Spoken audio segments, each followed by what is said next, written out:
Kral Space. I'm Kim Kral. I am reporting to you not live from my closet. Hello. It is really late on Wednesday. Guys, look, I'm going to do I'm going to get it out on Wednesday. This noon thing was awesome when, we were all locked inside for a year, but now, I am finding myself very stressed out about getting it out at noon. And I think that literally nobody but me is like waiting at noon being like, fuck, Kral Space isn't out. I know people are downloaded on Wednesday, which I'm so grateful for, but I don't believe I keep touching the microphone halfway through the episode. I know it's like 45 seconds in, but then I unplug the whole thing. And I've done it like 4 times this week. Hi. And my cat is just sitting at the door of the closet staring at me. I now leave the closet door open because I realize I have this great microphone that I don't need it totally shut into the closet. And there's no reason I should just be in here sweating profusely when it's not for anything. Actually, my buddy Jeff May was the reason I stopped doing that because I was on Unpopular Opinion, which fun. I'm going to be on Unpopular Opinion again, I believe in a few weeks. I need to check my calendar, guys. I am fucking doing it. I'm doing it. So I think I'm going to guest co-host a Unpopular Opinion episode about true crime. Pretty excited about that. It's with Jeff May and Todd Brown. Really excited. So just look out for that. I got to look at my calendar though. I have never been good at that, the calendar thing. I've always pretty much had. And it's cool. Believe me, I'm really excited and grateful for the way my life is happening right now. It's wild and I am scared and excited, but I also have not developed the habit of putting shit in my calendar. Because I think for so long, especially like my whole life really, it's like I've pretty much had a set. You know what I mean? Like anytime I wrote out a calendar, it was kind of just to be like, hey, look, I got this calendar. Like, look how organized I am. I'm just trying to make sure. Oh, God. Someone emailed me last week to let me know that it was okay that I burp sometimes on here. And I know it's okay. I just I don't know. I used to work with this girl that we had this show and she would just like belch really loud. And it was just always so gross. But she also was doing it to belch as loud as she could. Like I'm burping like, ooh, excuse me, I burped on accident. Like she would be like, bleh, and then just stare at you. And you're like, you're 30. Like, gross. Come on. So I just have this like fear of that. But yeah, I never developed the calendar thing. Like where, like anytime I had the calendar written out, it was always for show because my schedule was always kind of easy. Like when I worked at the sports bar and most of the bars I have worked at over the years, I have a pretty set schedule.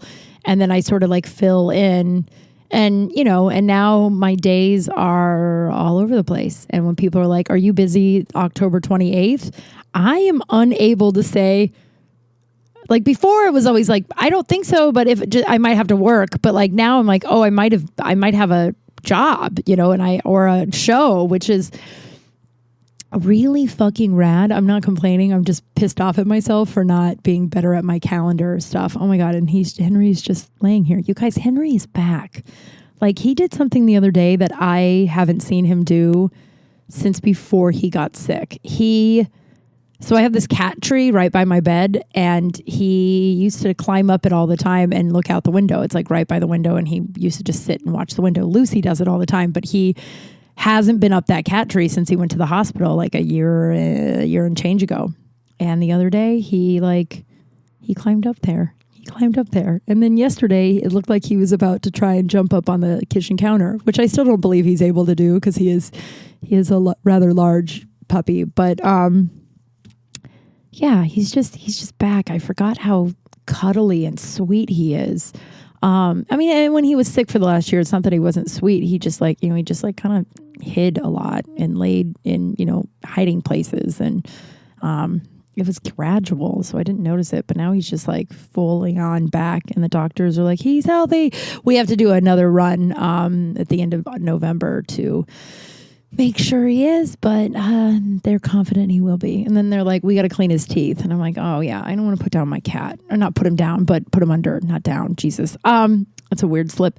But yeah, so I'm like the count, like it's kind of cool. So I did 2 commercials the last 2 days. It's Wednesday and Monday and Tuesday. I was on 2 separate commercials, small commercials. You may never see them. And I'm going to post on my Instagram today, the photos that were taken, while I was on the thing. And I really liked the guy who, yesterday it was for an RV water filtration system, which now I know a little bit about, which is hilarious. But I liked the client, the guy who owns the business. So like, I know that they're going to send it to me when the commercial's done, and I will share it, because if you have an RV and you're looking for a good water filtration system, this dude's kind of a nice dude, he's a good guy.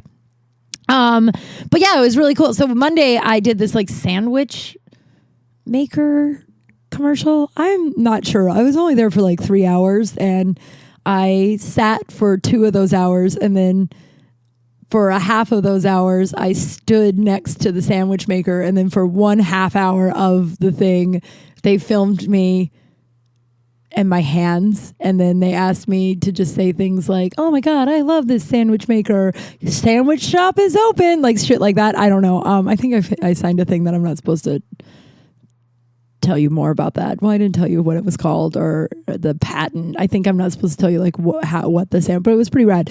And so right before I went to go do that thing, on Monday, I got a call from this guy, and he's like, "Hey, you were and maybe take this as you want. I took it as awesome, because thousands of people audition for all of these parts every day, right?" So he was like, "Hey, you were the second choice of our commercial, and our first choice, she got COVID, I found out, or that she thought she had COVID. And they were like, she's unable to make it tomorrow." He's like, "I know it's tomorrow. The client loved you. If you're available, we'd love to have you." And so I was like, "Yeah, I am available." That was yesterday, which is another reason why I'm a little late today. I just had a bunch of shit I needed to do this morning that I was supposed to do yesterday. But it was a full long day, and I've never done a I'm so freaked. I made friends with all the guys on the set, and I don't know if they'll listen to this. I always I book these jobs or I do these events, and then the next day I want to talk about all the people that I did it with, and not badly. I don't have anything bad to say about any of these people, right? They were awesome dudes. I was literally the only woman there, though, which is really funny. But I was a hit. I don't know, or maybe they all laughed, and we all had a nice day. It was really fun. But it's always like when I talked about the girl a couple weeks ago that was from Arkansas, Alabama. I can't remember where she's from. Some shit like that, right? And but I wanted to tell some funny stories about her, but I was like, what if that bitch listens now? And then she's like, and the funny thing is people take things so personally and seriously. Even though when I'm saying things, I'm like, oh, I don't mean any malice by it at all. I think that this woman was lovely. I hope I work with her again. But I don't know what I'm saying. But yesterday, so I'm a little I'm going to admit this, but I did fine, so it worked out. But I've never booked a job with a teleprompter before. I have a teleprompter app that I film a lot of my wordy auditions on, and I filmed this audition that I booked on. And so that's the only experience I've had with teleprompters, but it was really awesome. And I had just a really lovely day. And it's just, I don't know, the guy I was working with, he also works at a bar, or works at a bar, and we were just talking about the bar life and, booking these jobs and like how stressful it is when you're like on a job and you got to be at work at 7:00 and the crew's like, yeah, we'll be done by 5. And then like 6:30 rolls around and you're like, oh my God, I'm going to lose my job. And it's just, I forgot what that stress was like. I'm so grateful that I hope I can continue not to do that I can continue with whatever I'm doing right now. Because so far it's working. Guys, I'm fucking doing it. It's really scary. I cry every day. It's confusing because it is like I have no time or I have all of the time. Like I either am like crunch for time, I have absolutely no time at all, or I'm like, oh, I could lay around for 3 days. And it's just, it's interesting to get used to, and then finding the balance, and then, writing shit in a calendar so I can find the balance. It's new. And it's something that I don't really like to fidget much with the word regret. I don't know if the word fidget's right, but I don't really like to fuck around with it. It's not, I don't find it to be very helpful. I know that, I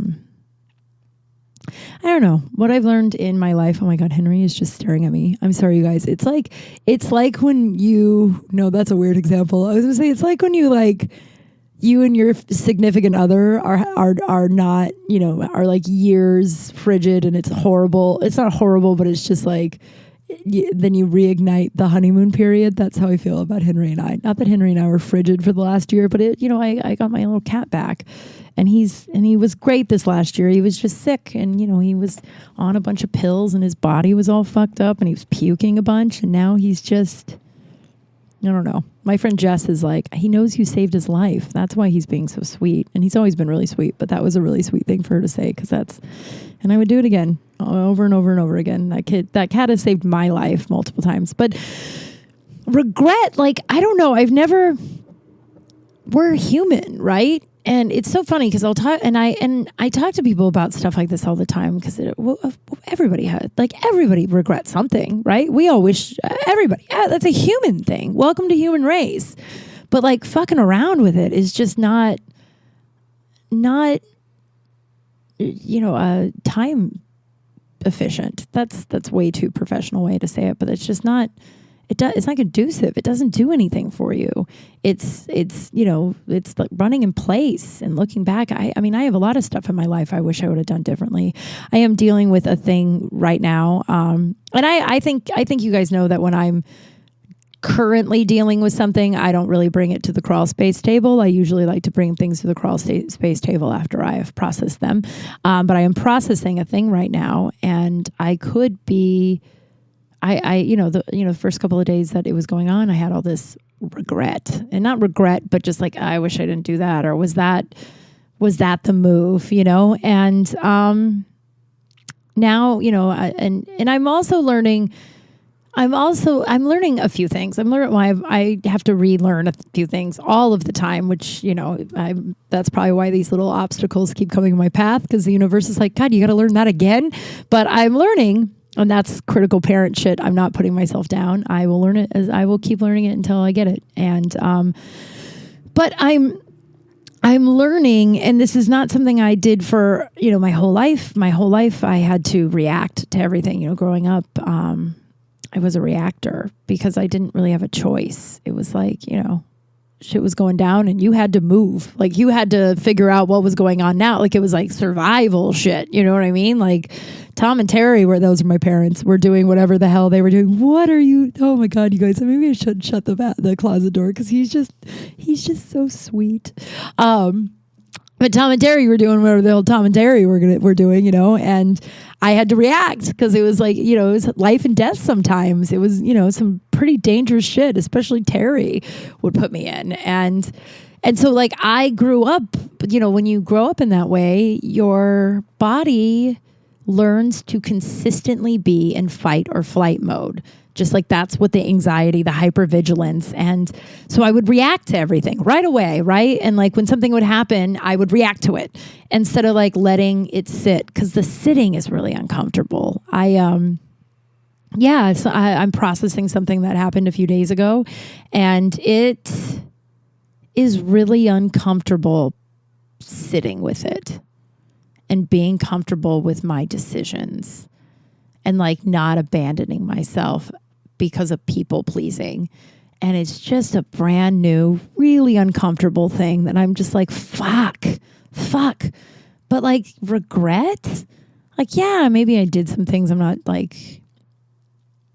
now I'm all being all fucking vague, but you know what I mean? You look back on your life and you're yeah, there are a few things that I maybe that wasn't the move, but if I didn't do that, I wouldn't be here. Or if I didn't do that, I wouldn't have met that person. And I've just never fucked with regret, because I don't think it's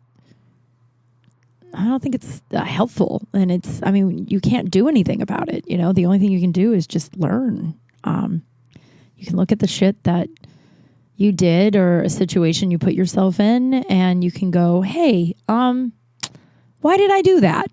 Okay. and then examine why the fuck you did something. Because by the way, you can't, like, for my experience, I can't go, I don't want to do that again and not look at it, because I'll fucking do it again. Because if I don't know what my motive was to doing something, then I won't understand why, then I won't be able to figure out what heal the thing that made me do this thing that I quote regret. You know what I mean? Like, I am realizing I already knew this. I wrote a whole goddamn book about it. I still have really fucked up taste in men. I just have and of course I do. Of course I do. The first guy that was supposed to show me, unconditional, healthy love was my dad. That's who everybody's first guy was supposed to be, right? And my dad didn't do any of those things. And so I am learning. I'm looking back on my last few relationships. I'm looking at them and being like, man, that was just me trying to fix that relationship with my dad. And I thought I had already fixed that. Not fixed it, but healed the dad shit. And I haven't. And that is a really weird place to be in, because I know that I have grown eons. God, I'm such a different human than I was even 6 months ago, even a year ago, 5 weeks ago, I'm just such a different human, because I'm just, it's wild how rapidly you can change if you really do want to change. But I thought I had at least, the good news is the caliber of dude is not like Jimmy the Dragon, having a secret coke problem, probably texting multiple women, and being emotionally abusive. Like, I don't fuck with that, but I do the subtle ones now, and I'm still really fucked up about the Seattle guy. And like I said a couple of weeks ago, I think that I will be for a while. I thought I could love that guy for 2 years. For 2 years, I thought that guy could be the guy. Turns out he lied quite a bit too. Jesus Christ. But I don't know. So I don't remember what got me on that. I do not know what got me on that. I am going to Denver tomorrow night. Finding balance, I think. I don't know. My life is just so different right now than it ever has been. And it's really scary, but it's really exciting.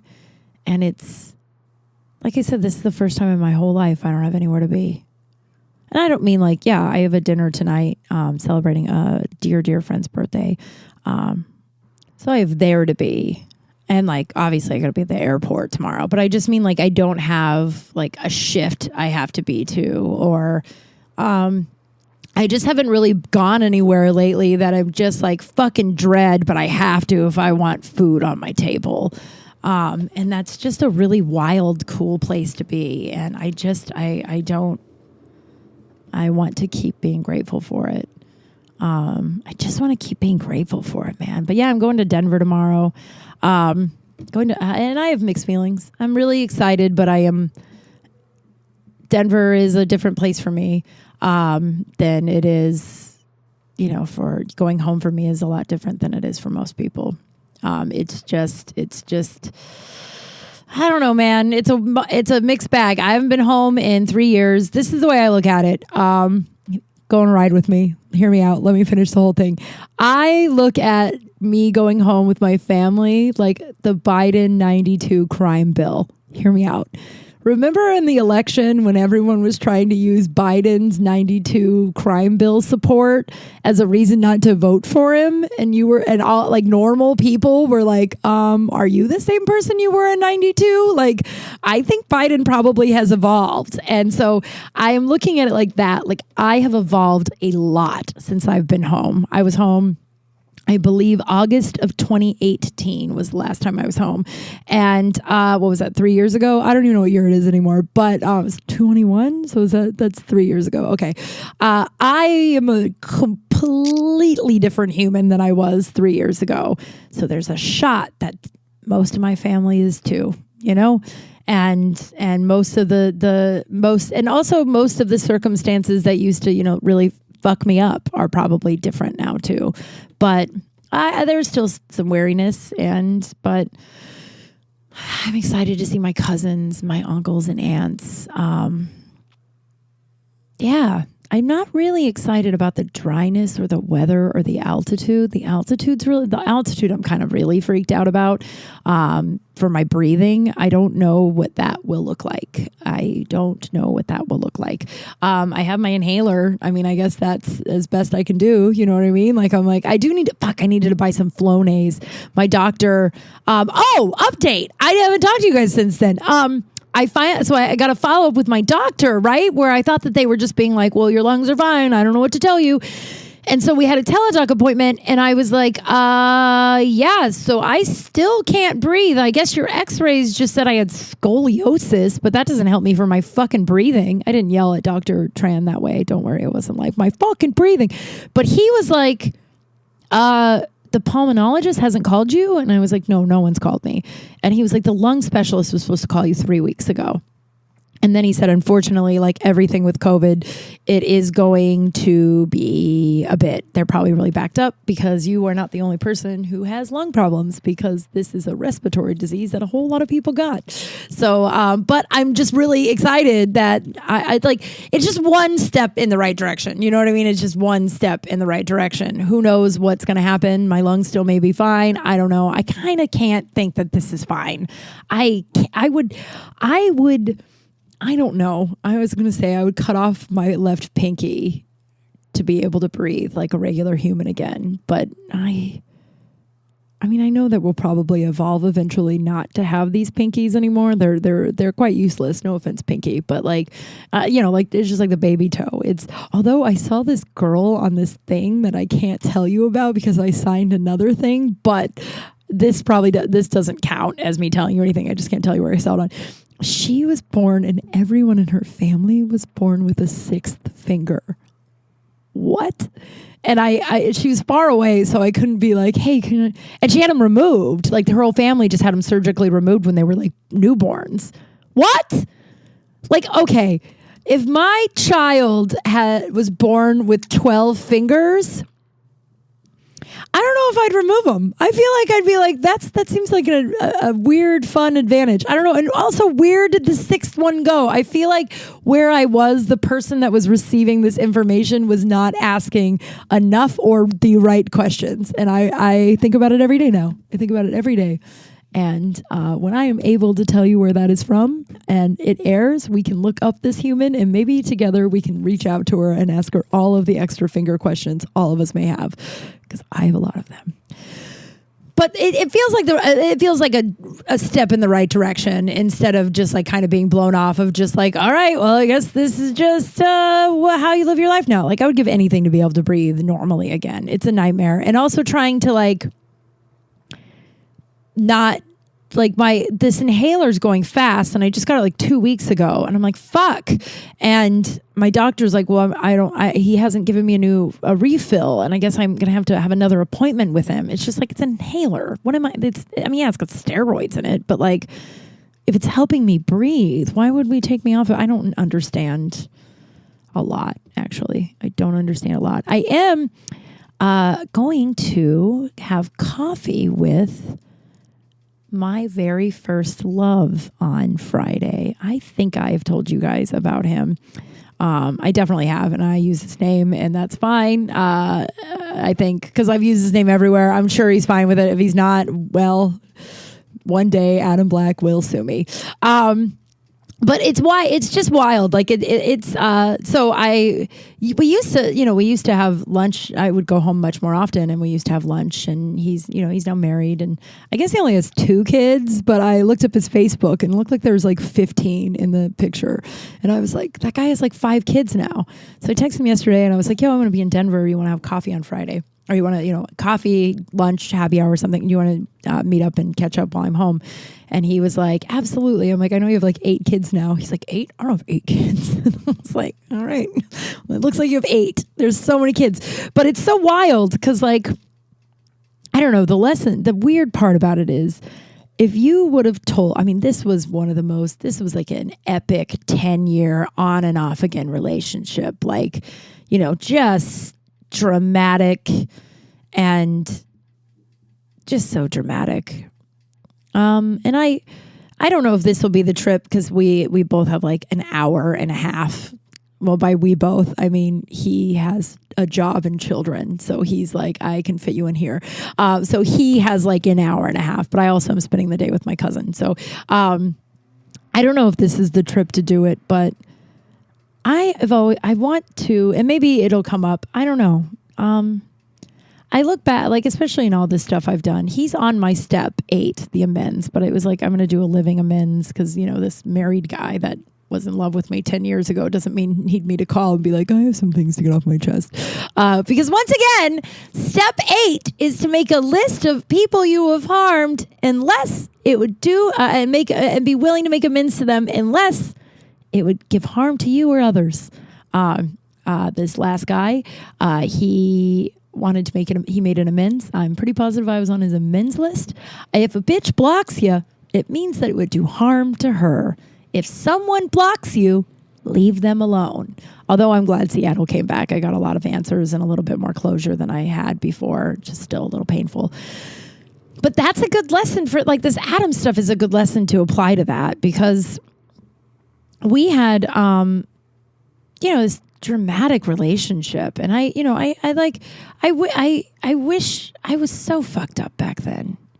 I mean, I was 18 years old. I had just moved out of my dad's house. I had no idea what that guy had done to me. All I knew was that everybody thought he was the second coming, and he made my fucking skin crawl. And everyone told me how fucking lucky I was to have that dude in my life. And, you know, my mom at the time, God, where was Terry at the time? I don't know. I think she was, I mean, who knows? I don't believe that's when she was sober.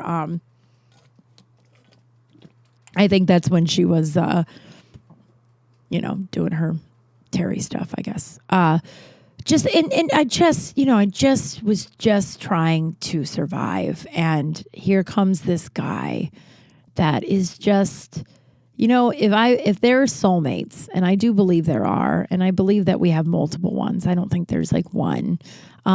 He is a soulmate of mine. He is, I don't know if because as I said, I don't really look at it regret. So I don't really believe in him being the one that got away, but I do, like, I one day want to just be like, thank you for loving me. It wasn't easy, I know. I was so scared of him most of the time. When he was in it, when he was ready to be in it, God, I just wasn't, and I was scared. It's probably, and man, just thank you for loving me, There's this high school heartthrob guy that I don't know if he listens to this or not. He always comments weird shit on all my Facebooks. My Facebook's such a boomer. All my Facebook stuff, and it just doesn't make any sense. And I'm like, does he listen to my shit? Because I want to tell the story so bad, but I feel like, I don't know. But so years and years ago, I'm talking like 15 years ago, right? It was probably like I'd lived in LA maybe 3 or 4 years. And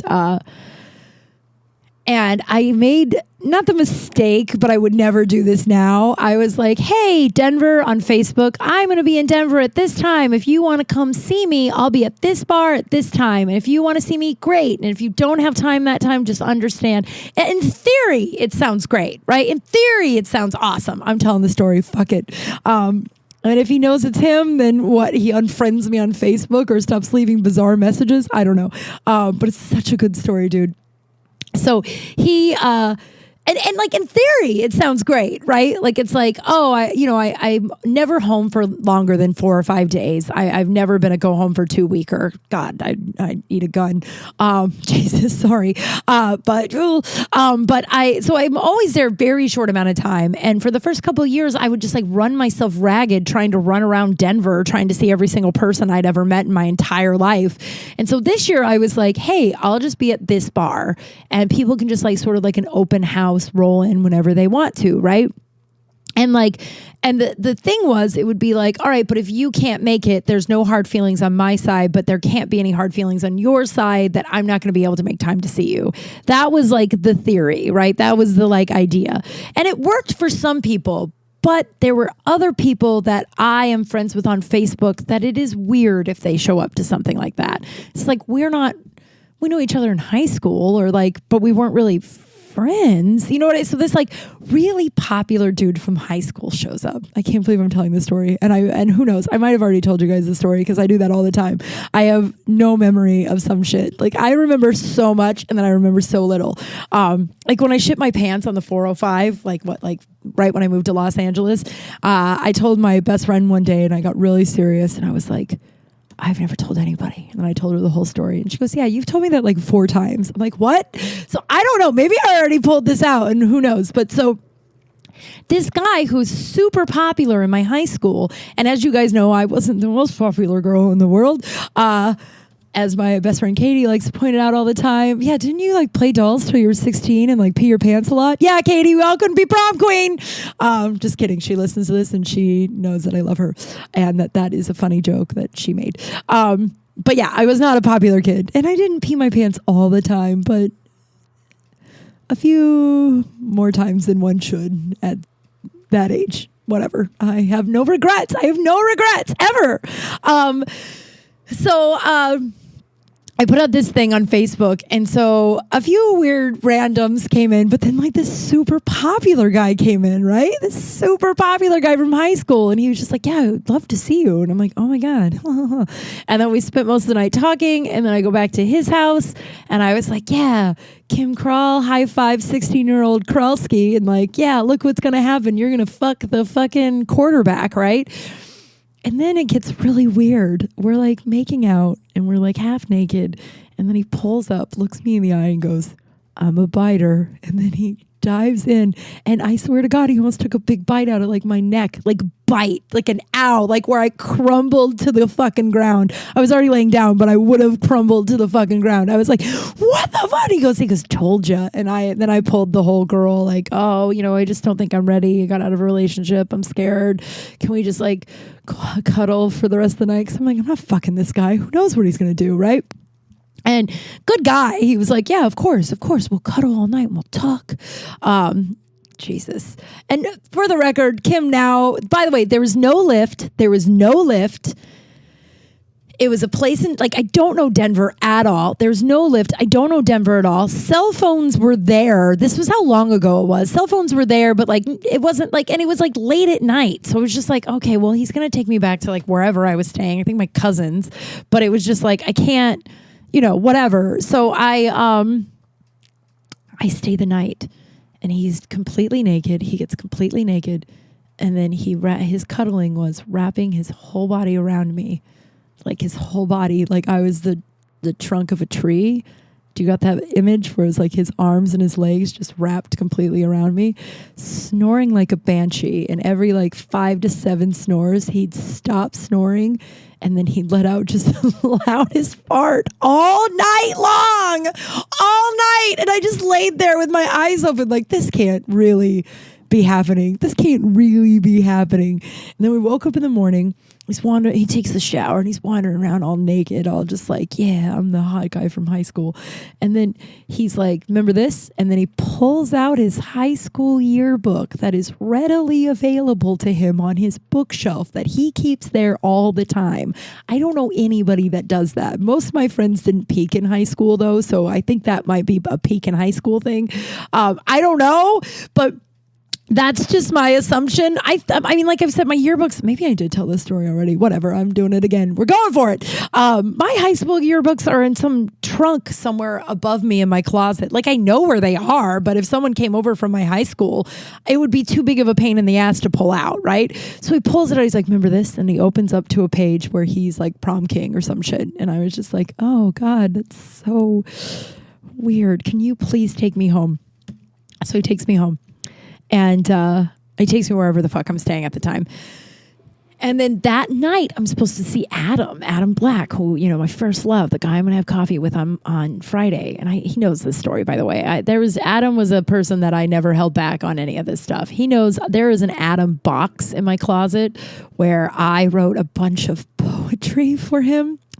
First, I took a shoebox. I drew a bunch of pictures that would fit inside the shoebox so I could wallpaper the inside of the shoebox with song lyrics that reminded me of him. Things that I think that the date that we met in the one of the dates that I thought we were done for sure, like right when I made this box. And then it has like a heart and a broken heart, and then under it says, I loved him and sometimes he loved me too. So dramatic. I mean, like big eyes that are crying. I think every picture we've ever taken together is in that box, and then there is a stack of poems that I wrote. And Adam was like, can you please give me that box? I'm like, I'll tell you what, when I die, someone will send you that box. I will make sure everyone who's listening, if I die, Adam Black gets this box. It's too embarrassing for anybody to see. Like, there are songs, like there's one song in there that in all cap, like the title is all capital letters, lies, lies, lies. I don't even know what he lied about. There was a time that I knew the Adam Kim story, and I would readily tell it to anybody who would listen, right? God. And there's a point to a lot of this, but we're still back to the high school heartthrob. There's a point to all this, and especially with what I'm going through right now, trying to process something right now, and then also knowing that a lot of what's going on in my, I'm still really heartbroken. So a lot of that is like, so there's a point to all of it. But so, oh man. So I was supposed to see Adam Black that night. We're supposed to go to like some, I don't know, pool hall or some shit. I don't know. And Adam at the time has a girlfriend. So like, we're not going, like we're just meeting each other, like to hang out, right? Like we're old friends. Like we loved each other a lot.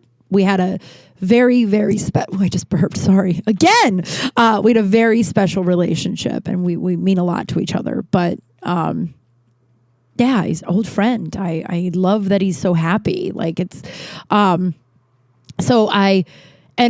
it's in Lakewood, and this high school heartthrob lives in like Denver, and it's Christmas time, and there's like a crazy snowstorm happening, and he texts me, high school heartthrob, and asks what I'm up to that night. And I was just like, oh, I'm going to this bowling alley or some pool hall or some shit in Littleton.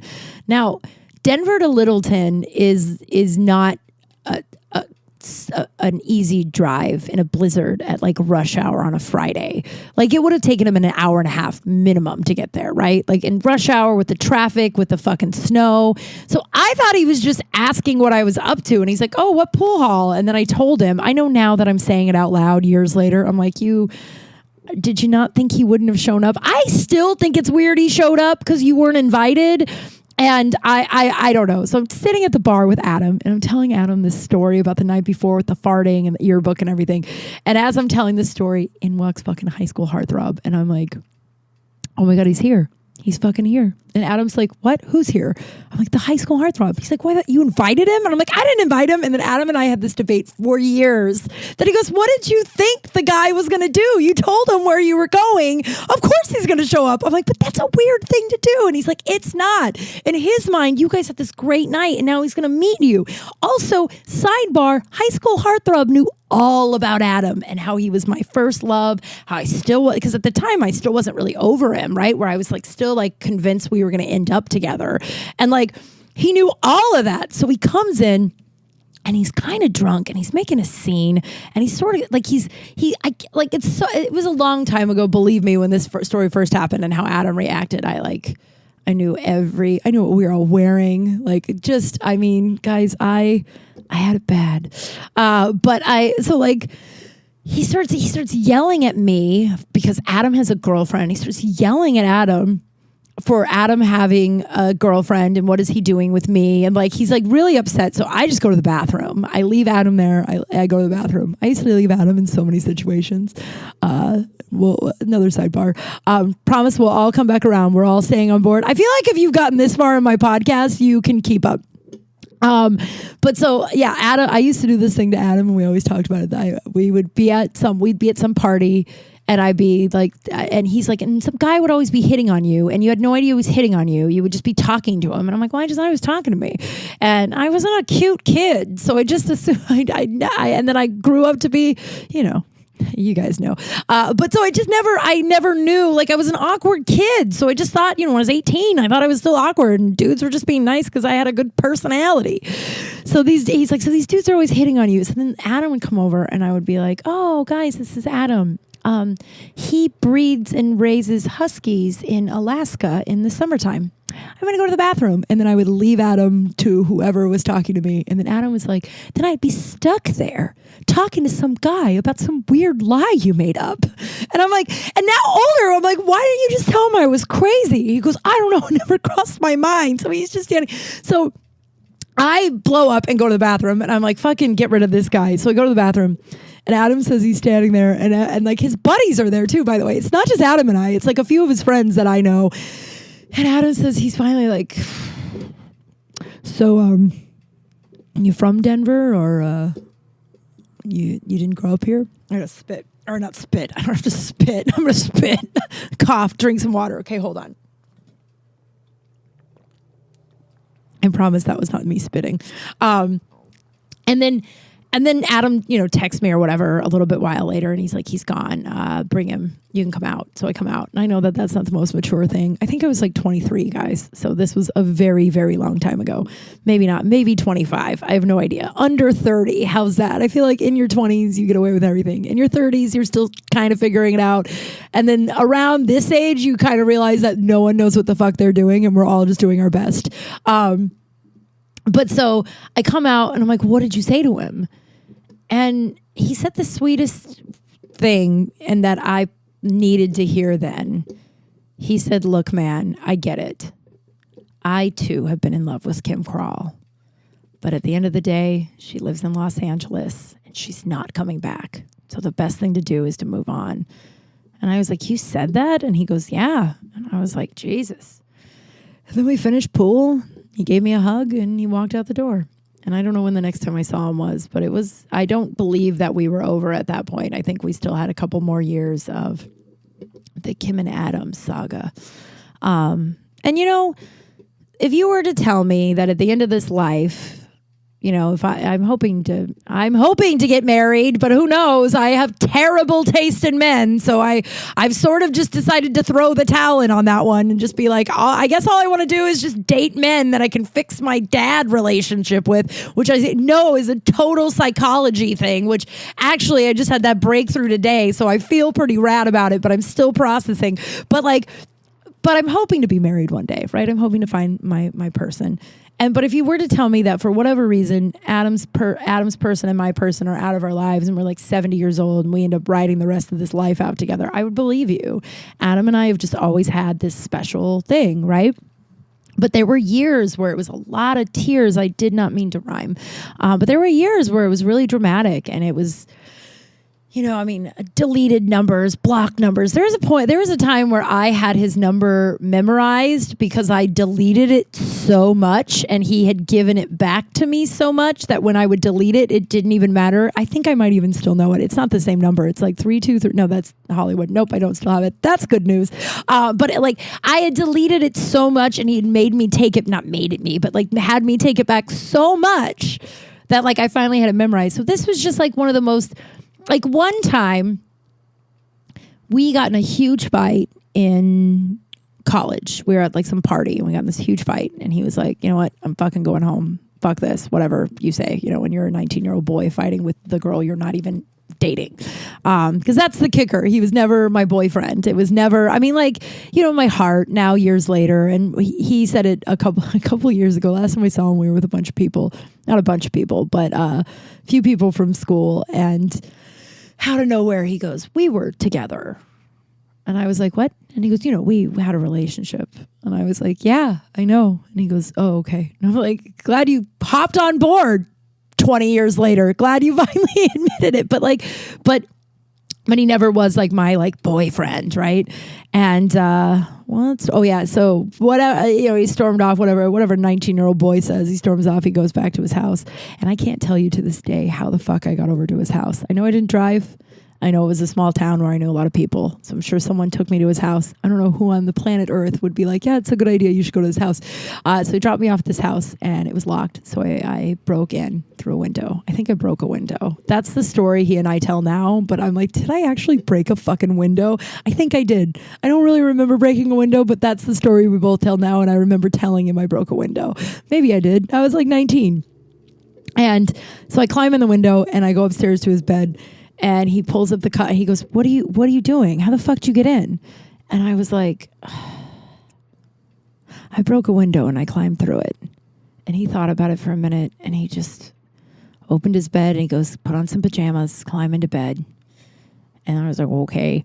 And like, by the way, now that we're all adults, like who is like he and I have talked about this. Who's crazier, the person who breaks the window or the person who's just like, that's fine, right? Like the person that wants that girl on their team.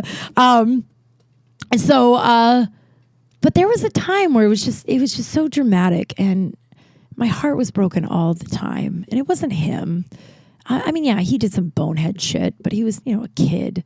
But it was like my trauma that wouldn't allow me to love somebody like him, or be allowed to love someone like him, at least in a healthy way.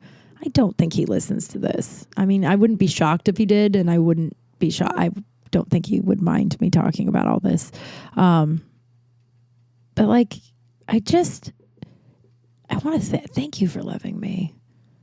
I hadn't experienced that yet in my life at that time. And I didn't know how to let it in. And man, he kept trying, and I was always, there's no regret there, because the woman he married is exactly who he should be with, exactly who he should be with. Like, there was a time that I knew literally everything about this woman because of social media, and I was in love with the person he was going to marry, who she was going to marry. And so I knew everything about her. And the more I learned about her and the more I looked at her shit, the more I was like, fuck, this is the person. This is his person. I am not his person. And that was a hard. And then, when he proposed, he called me, and, after I saw it on Facebook, so they had, enough time had passed, they made it Facebook official, like, and he called, and I texted him, and I was just like, look, I'm not ready to be happy for you, and I'm not in a place where I can lie. So I just need some space, and I will be happy for you one day. And I remember it was just like, yeah, that girl's the girl. And so like when I talk about this story, it's not like a pining. And by the way, that's why Adam didn't make it into the book. If you've read my book, buy my book. I did get drunk on Sunday and bully like 7 people into buying my book. Whoopsie. Not really. One guy, I ran into this dude that I haven't seen in years, and he's so awesome. And he was like, we followed each other on Instagram, and he's like, you wrote a book? And I was like, yeah. He goes, oh, done. And he just bought it. And I was like, wow, that was so nice. And then he points to a bunch of people that I've known for a very, very, very long time. And they're just people that aren't supportive friends. I don't know how to put that in a nice way, but they're just people that they live their lives, and they're just not, they're not your tribe. You know what I mean? Like they're just people you sometimes drink with at a bar. And if you expect more than that, your heart will be broken a lot, my friend. But he pointed to them and he goes, that's so weird. If they all wrote a book, wouldn't you buy it? And I was like, yep. And he goes, but they didn't buy your book. And I was like, nope, that's how this career goes though, by the way. Like when you go after something, people are a little, I don't know. People are a little not as cool as you'd hope they'd be. But this guy was just like, oh, and then I used his words to other people, and other people were like, yeah, I guess I should buy your book. And so I kind of got drunk and bullied a few people to buy my book. Anyway, no regrets. I had a good time. And so I had a great time that day. That's why Adam didn't make the book, because it wasn't a self-esteem thing. Like I remember one time, and I never wore a coat in Colorado, and I'm actually really struggling with the fact that I'm gonna have to bring a fucking coat. Coats are just a nightmare. Hear me out. Actually, no, I don't think that this makes me crazy. I've never liked wearing coats. I didn't wear coats really when I lived in Colorado when it was freezing. I was forced to wear one in Minnesota a couple of years ago because it was like crazy cold. But what I find so annoying about coats is it's only cold outside.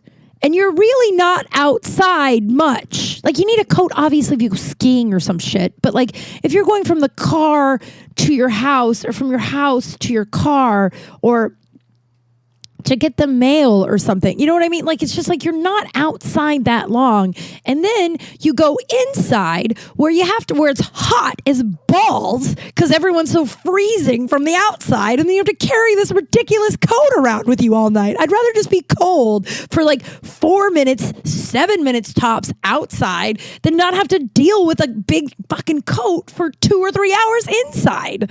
And I stand by that. And so in college, I would never bring coats to parties. And a lot of these parties would be outside, right? So I'd end up borrowing someone's coat or being freezing all night.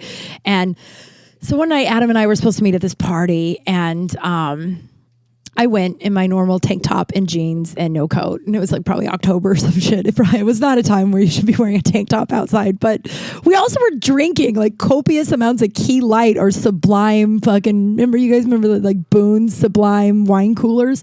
So you're drunk. So you're not really, I don't know. And there was always an inside. I stand by it, dude. But this is when I was like, man, that kid loves me. He showed up that night and he had my coat. And I was like, what is this? And he goes, well, I knew you wouldn't bring a coat. So I got a coat. And I was like, well, that's nice. Because I was really cold. Then we got in a huge fight that night where I was like laying and crying on the sidewalk where he like had to like walk 10 feet in front of me. Jesus. That kid put up with a lot. I was a kid that went through a lot of trauma. And then when I went home to my roommate, I was like, what did he say? She goes, it was funny. He knocked on our door, and I opened the door, and he was just like, hey, do you mind if I grab a coat for Kim? And she was like, yeah. Like, did she want a coat? Or did she ask you to do that? Because I'm meeting her right now or whatever, like something like that. And he was just like, he's like, no, I just know it's going to be cold and I know she won't wear a coat. So I just thought I'd stop by and grab one. Yeah. And, he didn't make the book because it's not something I don't pine over him anymore. It's not, nobody in the book, by the way, I'm pining over. So let's get that straight. But I mean, he just didn't make the book because it was just a different story. And the Hey There, Josh Norton story was really special. But that was in the height of me, trying to figure it all out. In fact, actually, he was in between Adam and I, and then he left, and then Adam came back, and it was like, oh, I fell in love with this guy, and he goes, well, he was just a placeholder. But the point of all of this is, I'm having coffee with this person on Friday, and I'm so excited, and not excited because I think I'm going to, rekindle a thing with an old flame. Nothing like it couldn't be further from that. But it's just like, I just want to know how my friend is. I want to hug my friend. He's like way bald now. He used to have like this beautiful blonde hair. Sorry, Adam, if you're listening. He's like way bald, like so bald. And I want to see his bald head, and I want to hug him, and I want to hear how old his kids are and, what he's up to. I don't even know where I know he works. I think he works for the government or some shit. Like anybody with a real job, by the way, I have no idea. But if you would have told 18-year-old Kim that one day you're going to have coffee with Adam and you're going to just be so excited to see your friend, and it's not going to be anything more than that. And there's not going to be like some story you're going to tell everybody, it's just going to be seeing your friend that meant that is really special to you. 18-year-old Kim would have never believed you. She would have been like, no, we'll be married by then. We'll be married with babies and I'll be a movie star. And like shit just doesn't work out the way you want it to all the time, but it works out the way it's fucking supposed to. I wanted to move here to be, fucking action star. Then turns out I am gangly, awkward, and really, really funny. And now I'm a comedian, and I wrote a book, and, I'm not where I want to be yet, but I'm exactly where I'm supposed to be. And Adam's exactly where he's supposed. That wife is. I've never met her, and I don't believe I ever will. I don't. Maybe I would say maybe my funeral. That's weird. But I'm saying I just don't. It's just when I'm in town. I don't think it's a sketchy thing. I'm sure she knows he's getting caught. Like whatever. I don't need to. You guys know I'm not that person. But if you would have told me that, I would have. Especially in the times that my heart was just shattered over this very, important relationship to me that I just couldn't process. I was incapable of being able to process the kind of love that he and I had, just simply because of the trauma I had experienced. And talk about how you could regret something. I know some people, I know a person right now who's going through a breakup, and he is going back through every single relationship he's ever had, calling each of them the one that got away, or trying to figure out. And it's just like, and I can't say this to him because again, I don't answer questions I'm not asked. But it's just like, buddy, don't run in place, like, you're exactly where you're supposed to be. And maybe instead of looking back, you should look forward and maybe look at why these relationships didn't work out and like work on your shit, instead of being like, I think that one person who's married and has been married for 5 years with 2 kids is probably the one. And they're the one that got away. And instead of like looking forward, I'm just going to really, hone in on that. And it's just like, Jesus. It's just like, Jesus. But it's a lesson I keep having to learn, and a lesson that I'm really grateful I randomly got to learn again yesterday when I text Adam, and he was like, yeah, immediately was like, absolutely, I'd love to get coffee. Like, and John Lennon said it, and it was one of the things I said to my dad right before he passed away. That's left turn, because our relationship tumultuous. That's not a word. Rocky. That's too nice to him, but our shitty relationship because of, his shitty actions. I looked at him, and John Lennon said it, and it was just like, it will always be okay in the end. And if it's not okay, it's not the end. And, with Seattle, I'm not saying that guy's not the guy, not the droid I'm looking for. But it'll always be okay in the end. If it's not okay, it's not the end. And, I get to go to a Bronco game on Sunday. So pretty excited about going to Denver. Nervous, but I'm excited. And I get to see, that's a long story that I was not expecting to tell all about Adam. Everybody has an Adam. And if they don't have an Adam, everybody deserves an Adam. I wish everybody in their life got to have an Adam, even though it was a really dramatic relationship. I remember a last story about Adam, but this is just really funny and embarrassing. Sophomore year, my roommate and I used to take these walks, a couple afternoons a week or whatever. And she didn't know where Adam lived, but I knew where Adam lived. So I would always like orchestrate it to where we'd pass Adam's house without saying, we're passing Adam's house. It was just always like, oh, why don't we take a left here? This is the route we took the other day. It was nice. Let's do it again. And like, and then finally, a couple weeks into us passing Adam's house, she finally goes, I have a question. And I was like, what? She goes, so like, what are you going to do if Adam's ever standing outside? And I was like, what? And she goes, yeah, like, I don't know. That's not Adam's house. She goes, every time we walk by it every day, and every time we walk by it, you walk slower, but faster somehow. And you're super quiet and it's weird. And she's like, I just want to know what we'll do if he's outside one day. And it was one of our off again periods. So I was like, oh, I'm going to grab you and we're going to dive into the nearest bush. And she was like, why in the fuck are we walking by his house then? I'm like, I don't know. Just knowing that he's in there makes me happy. Jesus. By the way, once again, he knows all of these stories. He knows about the poems that I've entitled Lies, Lies, Lies. Again, don't even know what he lied about. It's just, I'm excited. I'm excited about that. And I don't know, it was a good lesson to learn because I have a few things I'm processing right now, and I'm kind of taking care of myself and doing a new thing where I'm not abandoning myself, and not abandoning myself to be a people pleaser so people aren't mad at me. Instead, I'm going, yeah, I stand by my actions, and if you don't like me, I guess that's just the way it's going to have to go. And I haven't done that. I've done it little by little this last year or so, but not, but each time it's still really uncomfortable. It's so uncomfortable. But, and I just, with the Adam, like, that's going to be probably the title of this chapter. It's sort of like chapters, right? It'll always be okay in the end, man. It just will. Ready for some poop scoop? I mean, I am one lucky broad. I'm one lucky broad that I had an Adam in my life. I did have to do a lot of grieving when I was going through my steps and going through my, working through my program around him.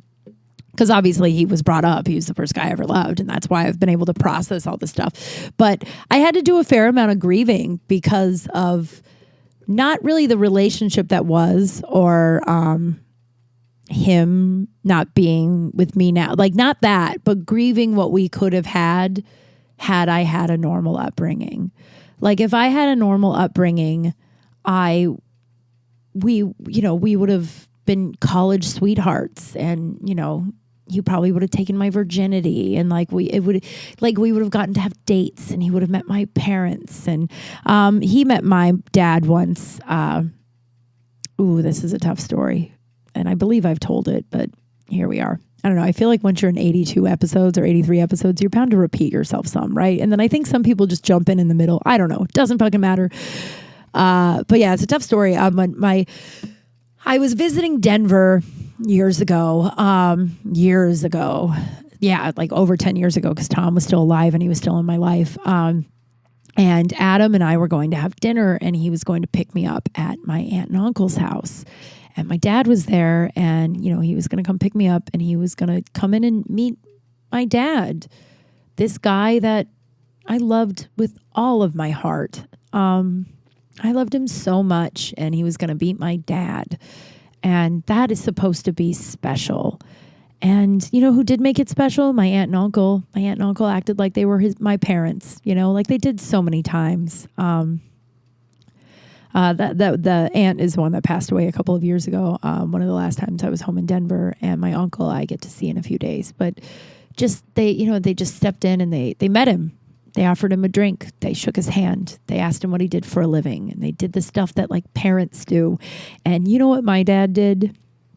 My dad stood in the corner stewing like a weird ex-husband. Like he was my ex-boyfriend and he was meeting my new boyfriend.